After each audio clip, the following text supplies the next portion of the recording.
increase in property prices could ease during 2022, following the highest growth in 6 years, according to the Association of Irish Mortgage Advisors. CSO figures show that nationally, residential property prices rose by 14.4% in 2021. It's 9:02. News Talk weather.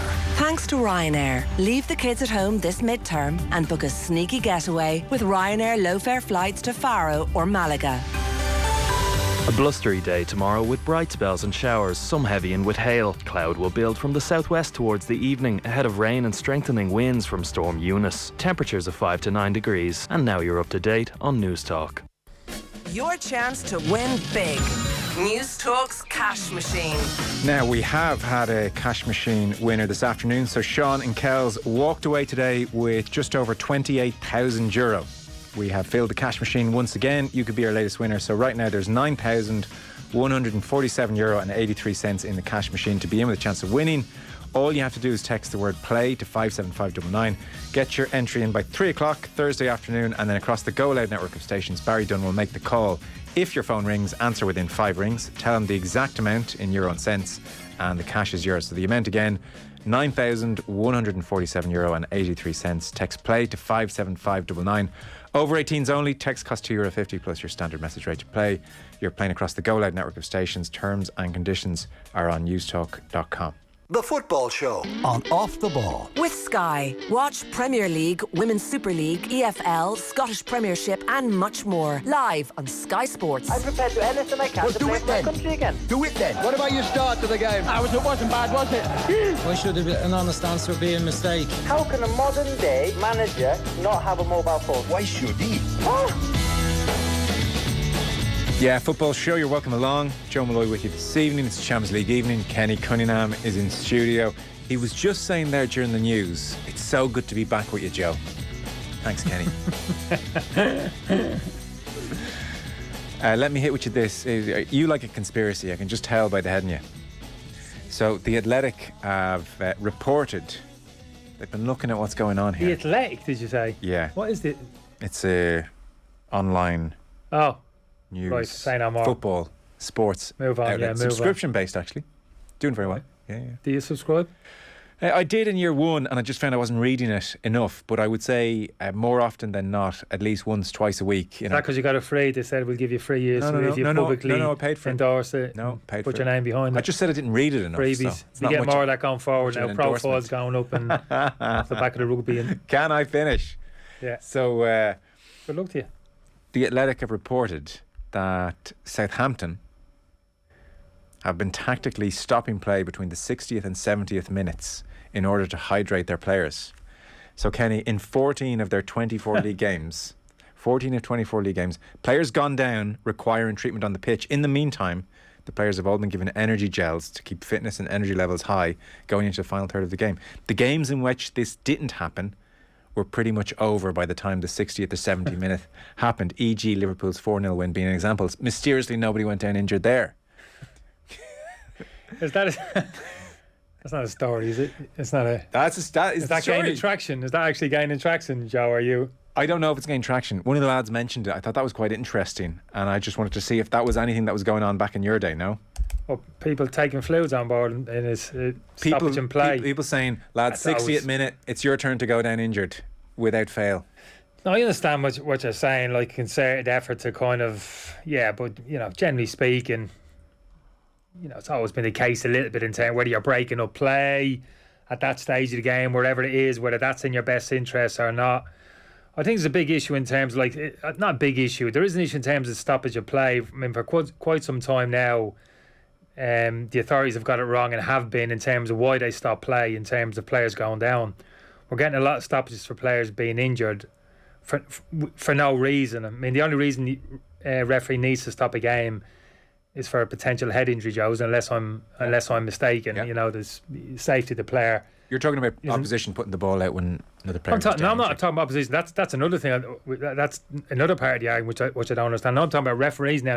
Stopping the game. Consistently stopping the game. I haven't noticed that as much. Oh, absolutely. Oh, yeah. I mean, they're under pressure. Players stop playing. Players point to the player down. There's huge pressure put on the game, on the referee.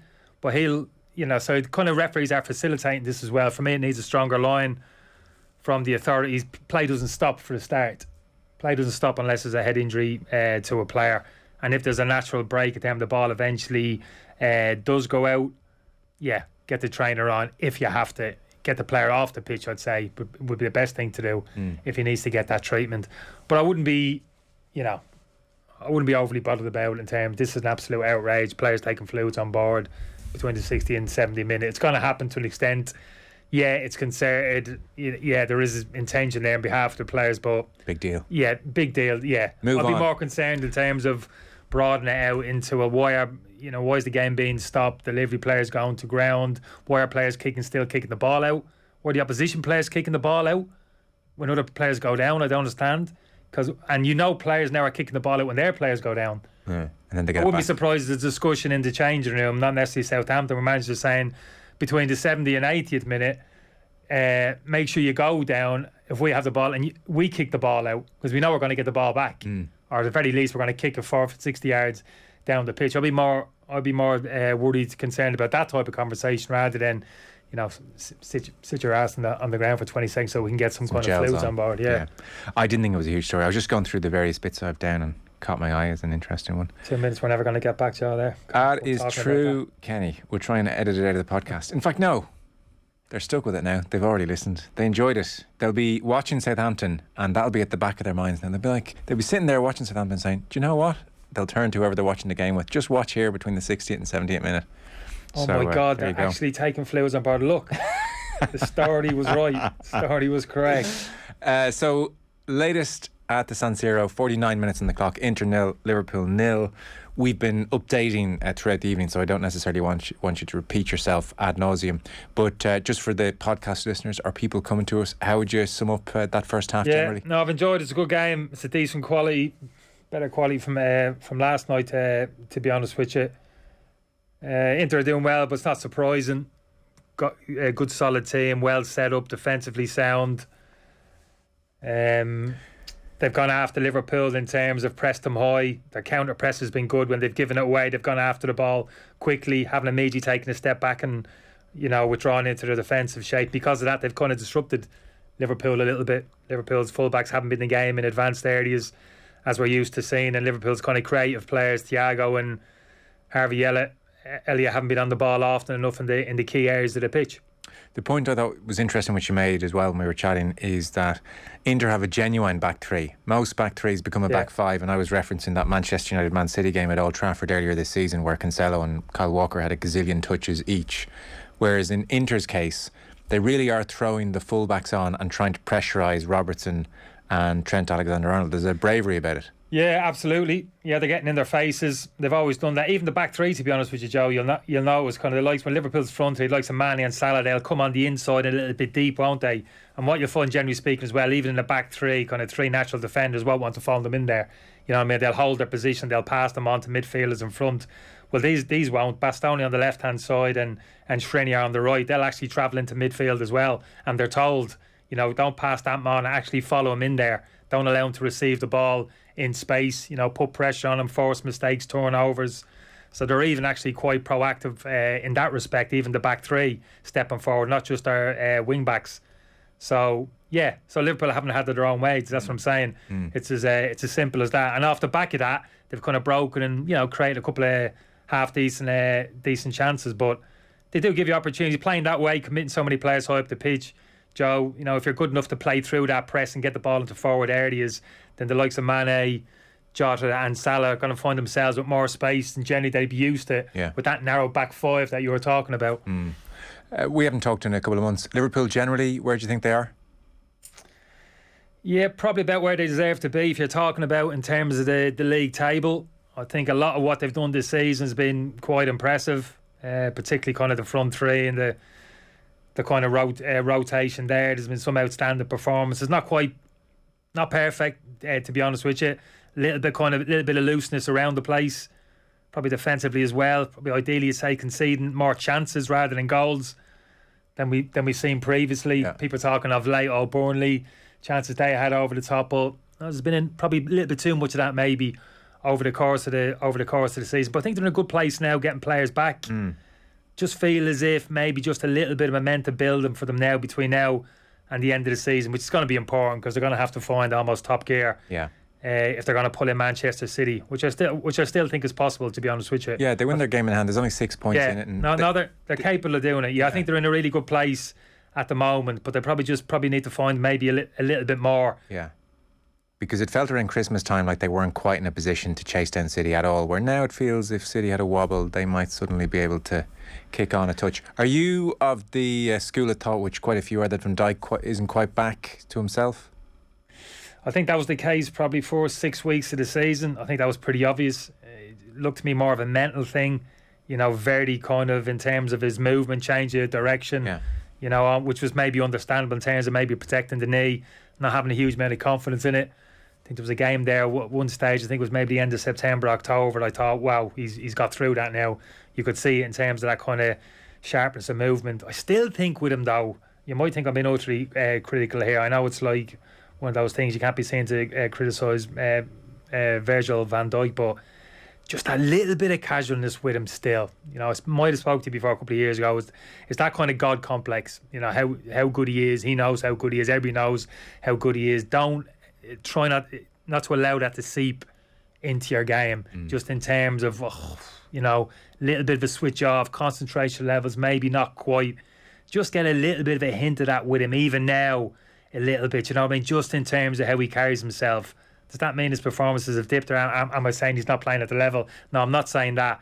But just occasionally with him, you do get a bit of a sense of that. I think that Liverpool high line plays into that as well in terms of the risk which they take, and always have done and will continue to do. That's not going to change.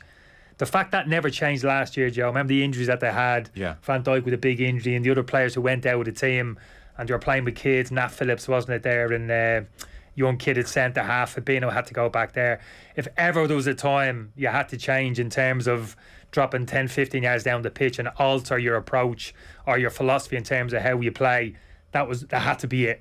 That had to be. I hadn't got that pace at centre half, that speed of recovery in the team, but yet nothing changed. Klopp was like, no, this is it. This is our mantra. This is how we play. I don't care. So if it didn't change then, it's never going to change. And I'm not saying it's a massive hindrance to them. Obviously, it's part of why they're so good. That high line, nice compact shape. They can push everybody up the pitch. They go after the ball. Small distances between. Everybody's in contact. So that's a huge part of the game. Don't get me wrong. But there is an element of risk by applying that approach, that kind of high defensive line. Particularly the likes of maybe Joel Matip, good defender, I know, but probably his recovery a little bit at times, a little bit kind of suspect. Not so evident tonight, is it, with Kanata in the team? Is absolutely, as a racehorse in terms of his speed of recovery. But no, I think overall, Liverpool in a very good place going into the second half of the season. Carabao Cup final, FA Cup, obviously Champions League as well. And I still feel as if they got a shot at reeling in Manchester City. So a lot of people would have watched the game last night in Paris. Frustrated you? Quality not good? Yeah, I was disappointed with it. I mean, I haven't read too many papers today. I'm not exactly sure what most people would have thought of it, but the big thing before the game is you'd expect, top class players, world class players all over the pitch. Look about the benches. This, attacking players, got to be goals, this type of thing. But no, very few of those players. And Mbappé probably the pick of the bunch in terms of impacting the game, shown somewhere near his best. But the rest for me, individually, even collectively, to be honest with you, the cohesion, the quality of the football, generally speaking, I thought was bang average. Absolutely bang average. Yeah, there's not much more I can say. Some decent defending, to be honest with you. Some decent defending from Madrid. I think the two central defensive partnerships actually are quite reasonably strong. I like Kimpembe and Marquinhos for PSG. I think they're solid, them two. Alaba now slotting into centre half. He can do anything he wants. No, to be fair to him, like he done all right last night, to be fair to him. But so was it a problem with the midfields to get the game going properly? Not just the quality of football in terms of moving the ball quickly, like combination play, clever, incisive stuff, individual quality. Made the likes of Di Maria was poor. Messi on the periphery of the game, totally out of sorts. Talk to us about Messi. I saw L'Equipe gave him a 3 out of 10. They're famously harsh in their player ratings. But talk to us about Messi. No, he didn't play well. Maria looked gone. Actually, legs looked gone. Even the PSG kind of midfield, which I think is, you could question anyway at the best of times. Paredes in there, I'm not a huge fan of. Steady.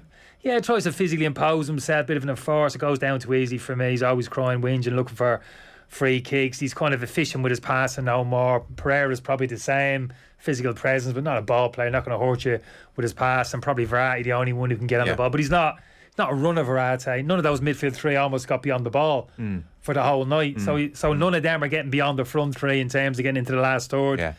Generally, you'd say, does it really matter when you got the best three forward line in the world? Well, last night they weren't the best in the world. They were carrying two. Last night it was only Mbappe. I didn't get to watch it that closely. What does Messi not having a good game look like in 2022 at his age? Is he just not getting involved, or when he's getting on the ball, is he not able to influence things and get away from people the way he could once? Yeah, I'd say not working hard to get on the ball last night, but then you'd have to factor in terms of quality. Then when he's looking down the pitch of those central midfielders, can you find me with that Ivan needle pass? Obviously, the Real Madrid, midfield three were kind of quite narrow, but very static even still. You got to work, you got to sprint 10 yards to make an angle to give the fella in possession, give an angle to receive the ball. So a little bit kind of one pace in his movement to begin with. And then when he starts drifting back into those deep central midfield positions, forget it then, you know what I mean? And you haven't got a centre. A couple of times he got down the sides, put crosses into the box, but he's not in the box. He's playing as a 9 last night, false 9 central striker, but he comes deep, he doesn't get the ball, it goes wide, cross comes into the box. He's not in the box. Yeah, okay. You're looking at the opposite winger being the only one. None of the midfield three are making it into the box. Your centre forward's not making it into the box. So now it's almost your opposite winger. Mbappe's the only one making it into that 6-yard box, and that's really easy to defend. Those runs hurt because 9 times out of 10 you're not going to get the ball, but you have to make those runs, and they're not doing it. Yeah, no, absolutely. Yeah, that's only kind of one fact, but that's how I saw it last night. Obviously, it was a particularly poor game from Messi. Don't get me wrong. Generally speaking, if you play with that false 9, City do it, that 9 drops in. Liverpool do when Firmino plays, they drop in deep. That's the trigger for the two wide men to go whoosh in behind. Now Mbappe does it, Di Maria can't do it. Neymar does it to a point, doesn't really want to do it, wants to come and get on the ball and do his thing. Yeah. As we know, he came on last couple of nice touches. People are saying, it really impacted the game. Didn't think so, to be honest with you. Done his usual little thing, So, no, I was disappointed with PSG and to a certain extent Madrid as well, but shouldn't be that surprised. Madrid, not an awful lot's changed there. Their front three is still the same. Casemiro, Kroos and Modric, that's not getting any younger. That midfield three, Benzema as well, coming back from injury, was out with sores. Vinicius, couple of nice moments. Yeah. Asensio couldn't get into the game. Carvajal had a bit of a stinker. Right back up against them. Mbappe really struggled. So do you think it was just bad night at the office stuff, or if you're a Man City or a Liverpool, are you feeling, geez, we're kind of ahead of the pack here? I think they are ahead of the pack. Yeah. I think that's a fact. Even before, this was more than just bad night at the office from Madrid and PSG. It was a bad night at the office, and they are better than that. Don't get me wrong, but even still, I would still have. I'd still have Liverpool and Manchester City favourites above them. And on Mbappe, the goal's a beautiful thing, obviously, for many reasons. Jamie Carragher, I was just watching post-match again. I didn't get to watch it the way I would want it because I was in here. But Carragher said, leaving aside the goal for a minute, it was one of the best Mbappe performances he's seen, just from start to finish, getting on the ball, looking dangerous, really in the game. What did you make of him across general play? Everybody can see the genius of the goal. Yeah, no, I thought he played well. I'm not sure it was that type of performance is the best. I wouldn't buy into that, to be honest with you. We spoke about this bit off air, Joe, didn't we, about 10 minutes ago, about people feel as if they got to go over the top, in terms of analysis of players. He played well. He had a good game. He impacted the game. Kind of won the penalty. Got the winning goal. I'd still have a question mark about him for me in terms of the quality of his finishing. What I'd say, I'm not one to go googling in terms of player stats, as you know, left, right, and centre, Joe. But just in terms of my eyes, and when I look at him, I think individual quality, gets himself into some great positions, but almost feels to me as if he needs 2 good chances to score. Generally speaking, when he gets in front the goal, don't always haven't got that sensation of he ain't going to miss. Yeah, it was a great finish last night, but generally speaking, for me, talk about the best in the world, big transfer into summer. He's probably a £150 million player. He's going to be a free transfer into summer, don't get me wrong, but still feel as if when I look at him now, I think at the end of his career, he plays for another 10 years, his numbers are going to be nowhere near in terms of the present day players like Salah, obviously Ronaldo, Messi previously, but even the likes of Mo Salah, Lewandowski, like players like this, I don't feel as if his numbers are going to be as good as that. There's going to be that perception in terms of his all-round game, his speed, dropping the shoulder, the little drag back, this is and he'll score some wonderful goals. He got a great goal last night, but I'm still not sure when he goes to the big leagues, if he does, looks as if he's going to go to Spain. I'm not sure if he'll ever arrive in the Premiership. Not exactly sure. Still young, he's still developing, don't get me wrong. He could improve that part of his game, but doesn't strike, never has, as kind of a clinical finisher in those positions. And of the generation coming through, who does strike you as the one? Is it Haaland for you? Well, it depends what you're talking about. Finisher. Does Haaland frighten me when he receives the ball 30 yards from goal on the wing in a 1v1 situation like Mbappé does? Are you worried? No, you're not, because you know he's just going to knock the ball sideways and run into the box and wait for the next ball to be delivered in between the posts. But in terms of a finisher, absolutely, he's by far the more of a clinical finisher than Mbappé, but he's obviously a different beast, as we know. And then, if I'm more specific on the one, the person in 3-4 years, where if you stop anyone in the street and say, who's the best player in the world, who's the most likely answer, do you think? Who's going to develop into the... Yeah, who do you think in 3, 4, 5 years, when you stop someone in the street and say, who's the best player in the world? For the last 15 years, it's been Messi, and then Ronaldo's great too. That's been the answer, the stock answer. Anyone jumping out to you as the obvious stock answer to come? Oh yeah, that's an interesting one. I don't think there is actually, to be honest with you, I don't think there is that one standout player. If you're talking about all over the pitch, like forward, midfield, if you're talking about like anywhere. I'm talking anywhere. I like the lad at Monaco, to be fair. I've seen him a couple of times. I haven't seen him enough, to be honest with you, to shame me. He's a central midfield player, very similar to like Pogba. He's actually in around the French national team now. He's a very young player. Right. Only playing his club football in Monaco. I've seen him play a few times. Really impressed with him.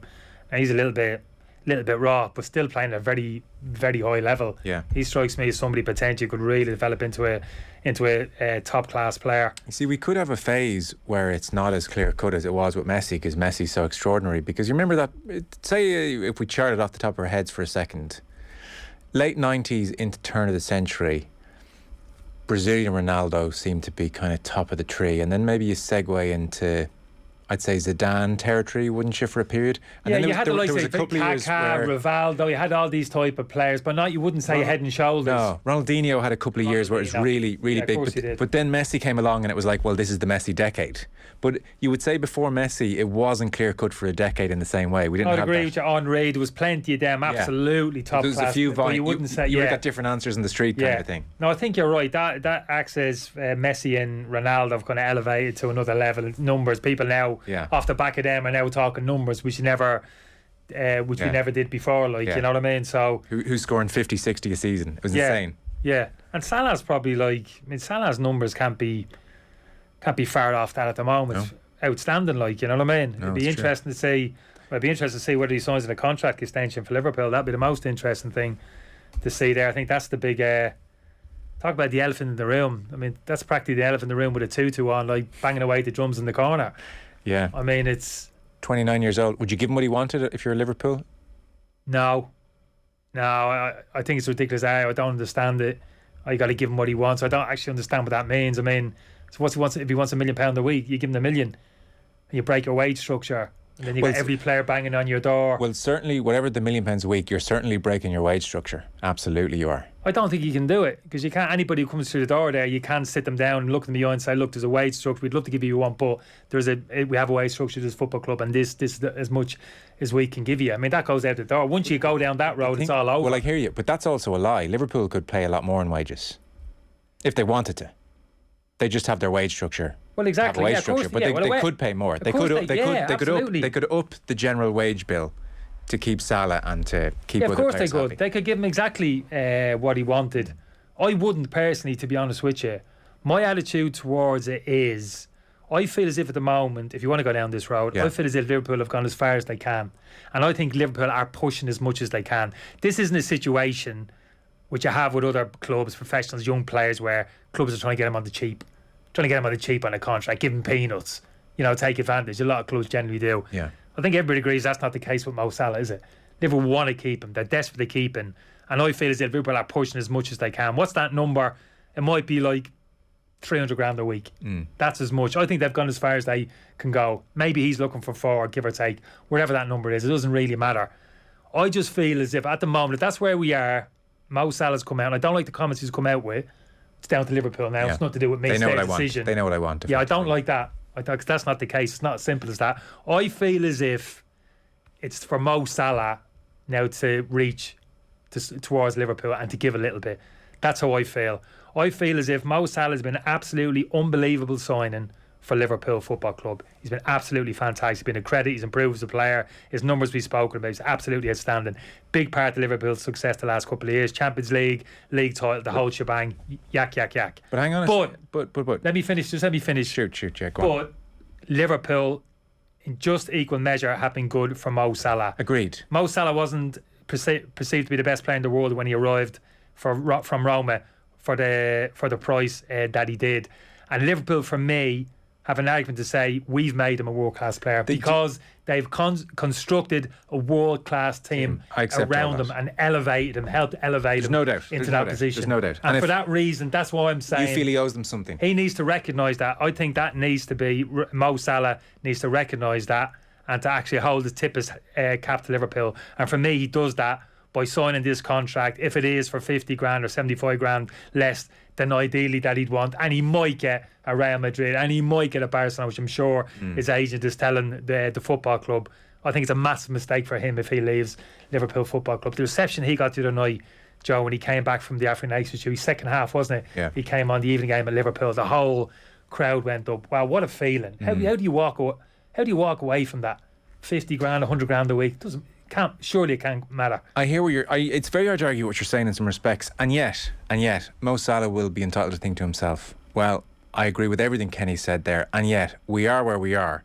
So he's sitting at home and he knows. He can't agree with it. He can, but he can say, I now need to think about the next 5 years. And I appreciate. Don't give me the old family secure. Go look after me kids and blah. No, it's actually not about that. His family are fine. Mo Salah's fine. Money's not going to be a problem. What are you talking about the next 5 years? What are you talking about? Well, he's like... It's football. Are you telling me there's a better football environment out there for Mo Salah? Probably not. Than Liverpool football? Probably not. So what are you talking about? What's the argument the next 5 years? The argument is... You're saying it's not financial, it's not football. So what is it? The argument is... Why wouldn't he sign? The argument is, and you're going to scoff at this, pay me what I'm worth.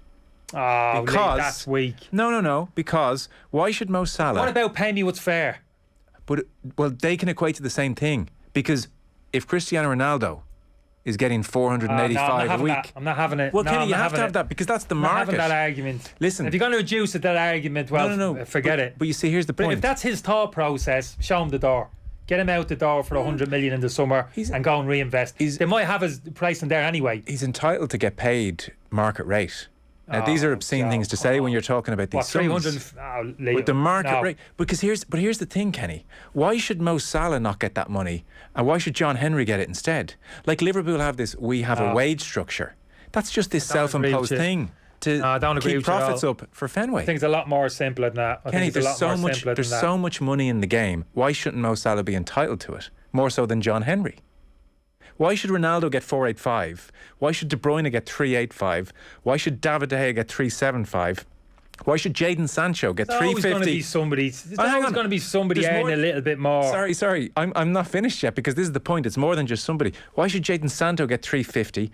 Aubameyang was getting 350. Lukaku's getting 325. Havertz is getting 310. Raheem Sterling 300. Why should Mo Salah... What drives you? Well, if that's what drives you, if that's why you wake up in the morning, where's my next quid going to come? But how can I earn an extra 10, 20 quid? But why should fair enough. Why should Mo Salah turn around and say, if that's his attitude, there's no point in us talking about from the footballing point of view in terms of Liverpool, his relationship to fans. That clearly doesn't come into it. If you're going to purely bring it down to a monetary argument, if that's all it is, yeah, don't sign the contract. Don't sign the contract. Let them sell you or see out the last year of your contract and go on a free and then the big bucks, a bit like Mbappé. If that's what it comes down to, purely monetary argument, it's easy. It's an easy decision. Don't sign it. Don't sign it. Let the club sell you in the summer or walk off in a free transfer the year after. But it's a massive mistake. He'll never find himself in a better position than he is from a footballing point of view. Yes, he can earn a few extra quid. How much money do you need, Joe? And it's a simple thing to say. How much money literally do you need? These sums are huge. This isn't the argument of like 20 years ago. I'd be speaking to somebody in the dressing room and them saying, I accept that. Look, I'm on 600 at the moment. They're only offering me another 200. I think I'm worth 3. No, I accept that. Look, I got me rent on the flat and obviously the car pay. Those days have gone. Like, the figures now, literally, Joe, for me, how much money do you need? But can you understand the human psychology of being maybe the best player in the league and being asked to be maybe 10th or 15th on the payroll? No, I don't. I don't equate that.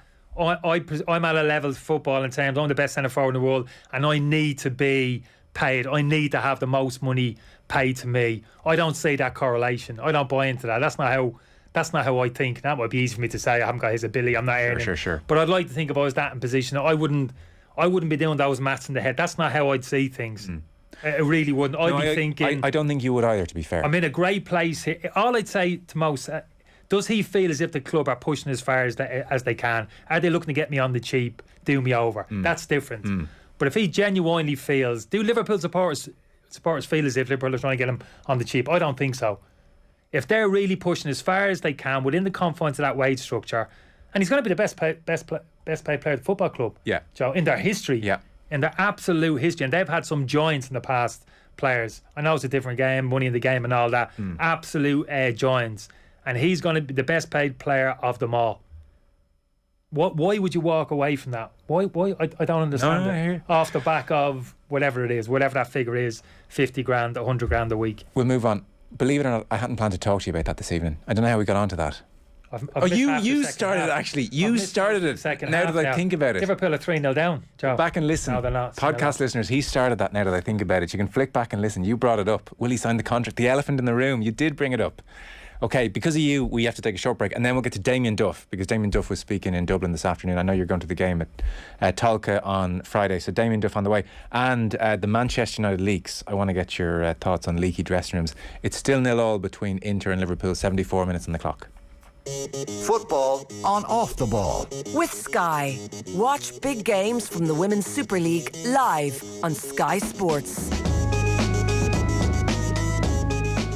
Galway, we are coming to you. Well, I came down from Dublin because I'm following Ciara's 100 Days of Walking. Yes, to mark day 50 of 100 Days of Walking, I'll be heading to the Salt Hill Promenade just opposite the Galway Bay Hotel. It's just getting away from everything.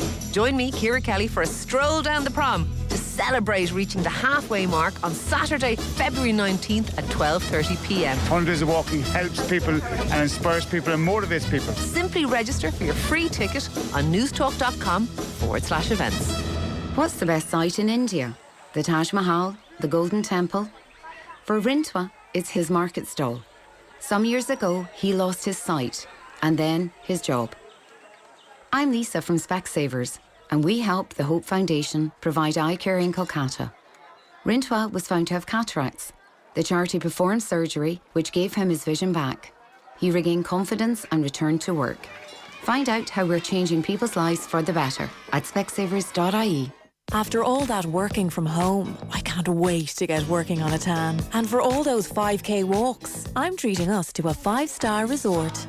It's time to get holiday happy with Sunway's great value offers to a wide range of sun destinations and last-minute deals. You can book with confidence, knowing one of Ireland's most trusted holiday companies will be there for you before, during and after your holiday. Simply pack your bags, leave it all behind and let Sunway take care of everything. Sunway, your holiday, your way. Over the age of 40, we can lose significant muscle mass and strength every year. But staying active and eating a healthy, balanced diet with good quality protein can help. John West No Drain Tuna Range is naturally high in protein to support muscle maintenance. Visit johnwest.ie to find tasty, protein-packed recipes which you can enjoy every day. John West. Eat strong, go strong. 1 in 5 men surveyed in Ireland regularly experience erectile dysfunction. All sorts of men in all walks of life. But you can do something about that. Ask your pharmacist about Viagra Connect. Now you don't need a prescription, and the pharmacist will advise you if Viagra Connect is suitable for you. Contains sildenafil for men over 18 years of age with erectile dysfunction. Maximum dosage frequency is 1 50mg tablet per day. Always read the label. Brought to you by Viatris of Unit 35 Baldoyle Industrial Estate, Dublin. Visit www.viagraconnect.ie. Football on Off the Ball. With Sky. All the football you love in one place. Across Sky Sports, BT Sport and Premier Sports. Yeah, you're welcome back. Kenny Cunningham still here. Oof, we were on fire there, were we? Were we arguing or not? I think we were a bit. I thought it was a good conversation, but there's no hard feelings, Kenny. Liverpool have just scored. Firmino with a header. We're just we did that classic thing during the ad break of we both checked our phones and weren't paying enough attention to the game, and we just both slightly missed the goal, to tell you the brutal honest truth. So we're rewinding as we speak. That teaches me. I was for the first time ever, I was actually doing some research. Go on. So I'll go on my phone and do a little bit of research for 30 seconds. What were you checking? Something sticking in my head, and that's when you obviously need to step in. Yeah, you're the anchor man. I was getting ready for the next piece. I just spoke to you about being the conductor there in the rugby at the weekend. You know what I mean? So, well, it was Firmino with the goal. It was a header. It looked like he flicked it. It looked like a really good header. I caught the end of the replay. But that's all I'm committing to. Whilst we fill in the details on the goal, Damien Duff. This is very exciting for the League of Ireland, I'm sure you agree. So, today, for instance, it's just a standard League of Ireland managers press conference in advance of the game at Talca on Friday, and yet there's a huge media presence there because Damien Duff's there, so everybody wants to hear from Duffer. So OTB's Aisling O'Reilly was there. You can stick in your headphones, you can turn them on now. I'll give you a notice. I know it takes you about 3 minutes to get it on. I don't want you to miss the interview. So Aisling O'Reilly was there talking to Damien Duff this afternoon ahead of Shelbourne's League of Ireland opener, which is at Talca Park against St Pat's, and it's going to be on Friday. You're going to the game, aren't you? Yeah, I'm going to pop down. Yeah, right, looking forward to it. Yeah, I'm sure lots of people will. So here's Damien Duff looking ahead to his very first game as Shelbourne manager. Have a listen. Damien, your first senior management role, how are you finding it so far? Yeah, I guess in a strange way it's enjoyable. It's just 24/7 really. I'm wrecked, if I be brutally honest. But listen, it's been a long time coming. I think I'm in the gig 8-10 weeks, maybe more. And Friday will be on us soon, so looking forward to it. And how has the training been with the lads? Is their fitness up to standard? I hope so, yeah. Listen, we've worked them hard, all with the ball. I believe you can get fitter than ever with the ball rather than just running people, so that's the way we train. Like I said, I hope they've enjoyed it. I think they know the way we want to play, and listen, we see how it all unfolds on Friday night and beyond. And how has the recruitment process been for you? How involved have you been in it? Oh, it's not like England where we've scouts all around the country and Europe and this and that, head scouts, chief scouts. It's just myself and the staff. So, yeah, just I guess more or less spent the last 2-3 months on Y Scout, watching 1,000,001 games, speaking to a lot of players. A lot of players telling me no, a few players telling me yeah. And listen, we finally got there. Everyone's in the house, full squad of players, fit, healthy, mostly young players, and raring to go. Was that tough, that side of things? Yeah, in a strange way, it's probably the toughest, most time-consuming thing I've ever done in my life. And then I guess it comes near the start of the season, maybe you haven't got a striker in or a certain position, you get a bit rattled. But I heard a lot of people telling me just trust that you'll get them. And listen, we did in the end. So I'm more than happy with the squad. They're brilliant and very exciting, and we love working with them every day. And you've worked under some massive managers. How would you describe your management style? Oh, I don't know. I guess probably hands-on, too hands-on. I need to get better at delegating. I just sticking my oar into everything, whether it be Gavin with social media, telling him how to do his job, the medical side, everything. So I guess I'm young, enthusiastic, but I just need to calm down. So, yeah, listen, it's just emotion, love of the game. It's the way I was as a footballer, and I guess I'm the same as a coach. And I'd just like to mention Celtic as well, if that's okay. I spoke with Neil Lennon recently. He mentioned just how well thought of you were at the club. How tough was it to leave, and how would you sum up your time there? Well, that's very flattering coming from the gaffer. Listen, I love my time there. It's for any Irishman that loves football to go over there and play. Firstly, never got that, so then to go and coach was a special time. Won a lot of trophies, not that I contributed to any of the magic, but yeah, it was just a special club. But listen, family's more important, so when your wife and your kids are back here, you know, my son for the first year was saying, Daddy, stay for 9 and 10, but when we got to 9, he's like, no, Daddy, when are you coming home? So it changes the dynamic of things. So yeah, of course I was going to come home then. From a professional point of view, it was the hardest decision ever. It was, I guess, gut-wrenching, but for a family point of view, it was an easy decision. And just for on Friday night, how big of a moment is this for you? How would you sum it up in terms of career, life? How big of a moment is it?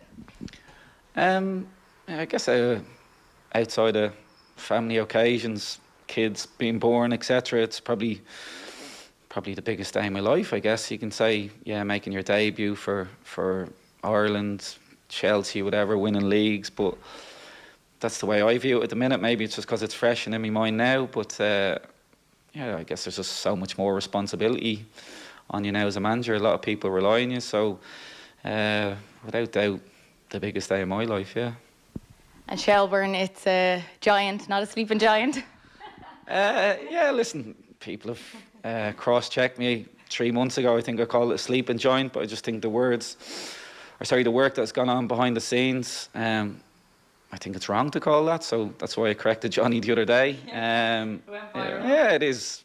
For me, it's a joint of a club, Tolka, the name, the history, the trophies it's won. Doesn't guarantee you success now, but I just thought it's good. It wasn't me saying it for, act the big man or let the rest of the league know we're here. Not at all. It was for the players, because I want to put pressure on them. I want them to know how big the jersey is that they're wearing. So, listen, that was the only reason it was said. Not to, annoy people or prod people. It was for our dressing room, the Shelbourne's dressing room, nobody else.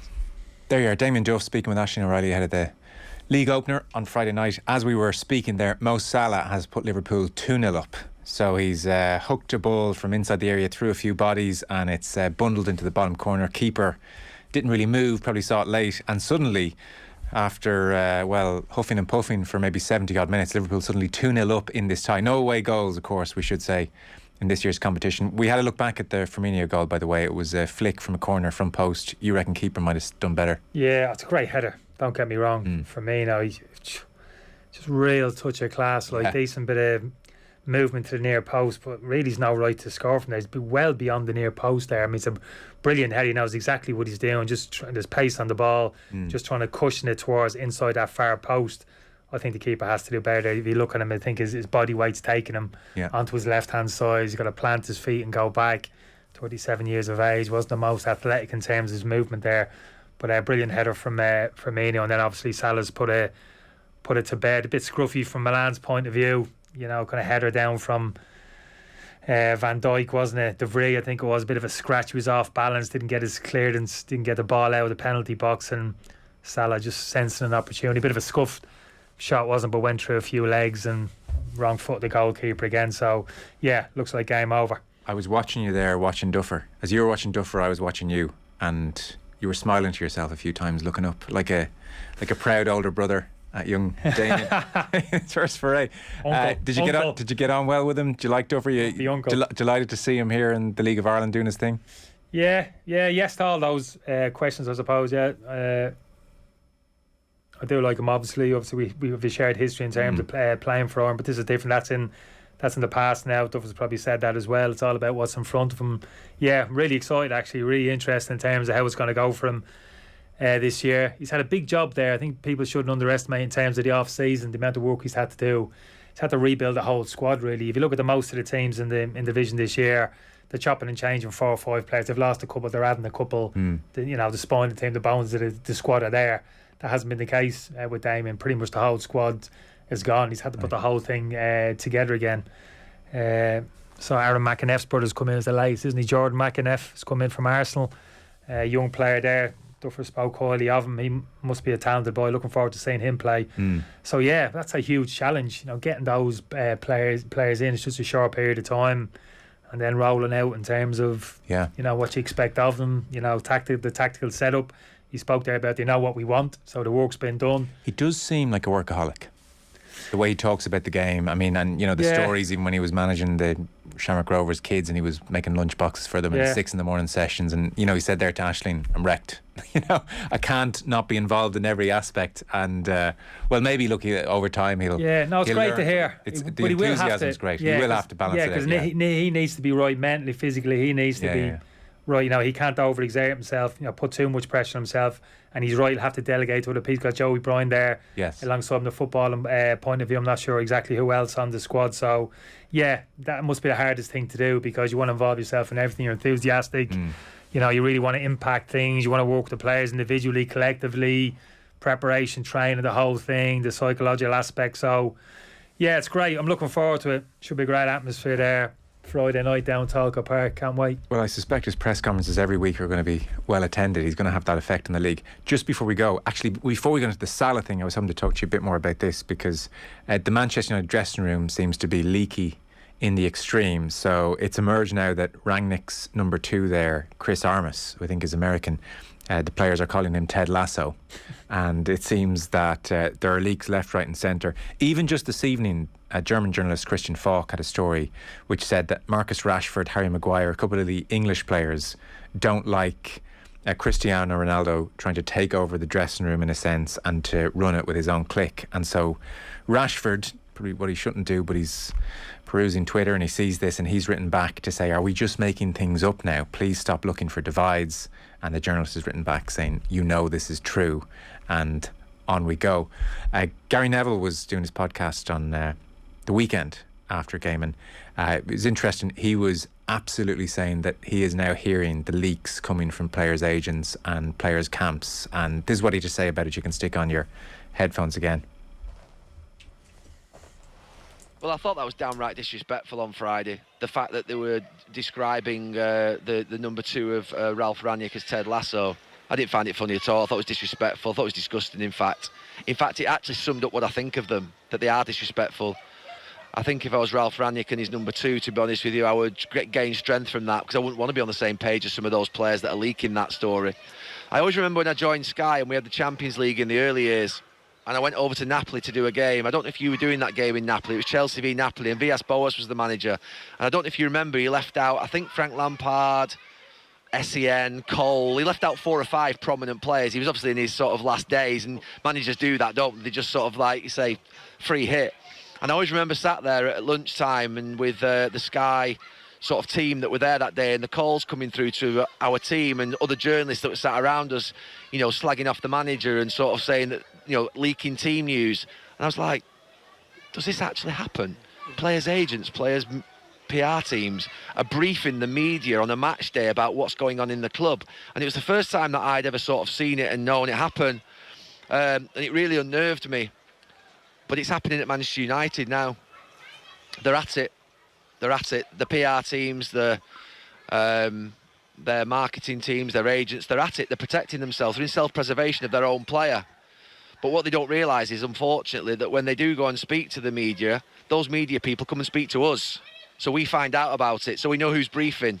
And the reality of it is, we don't like it. Now, I'm not going to, obviously, you know, we're not going to throw people under a bus here, because obviously, you have that sort of journalistic respect.